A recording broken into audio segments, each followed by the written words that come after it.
Thank you so much. Multi star ఏమన్నా expect చేయొచ్చా? అంటే ఇంతకుముందుకు F2, F3 అన్ని బ్లాక్ బస్టర్.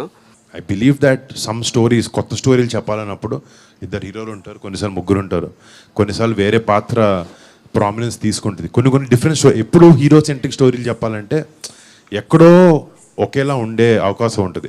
బట్ దాంట్లో కూడా మనం డిఫరెంట్ ట్రై చేస్తూ ఉంటాం. But I'm always up for multi starrers or for a very strong character also. నేను ప్రొటాగనిస్టే అవ్వాలి అనేది, చాలా మంచి క్యారెక్టర్ అయితే తప్ప ఆల్సో ఐ డూ ఇట్. నాకు అలాంటి అప్రిహెన్షన్స్ ఏం లేవు.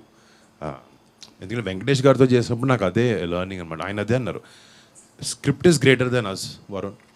స్క్రిప్ట్, స్టోరీ, సినిమా మనకన్నా గొప్పదే, మనం అంత మైండ్లో పెట్టుకోదు. F2 షూటింగ్ చేసేటప్పుడు ఆయన అదే అన్నారు, I work with bunch of young guys, other guys, but మనం ఎక్కడో నేను ఈ యాక్టర్ని, నేనేంటి ఈ యాక్టర్ పక్కన ఈ డైలాగ్ చెప్తున్నాను, లేకపోతే అతనేంటి టేక్ ఓవర్ చేస్తున్నాను అనుకుంటే ఎప్పుడు సినిమా బయటికి రాదు, బాగుండదు కూడా.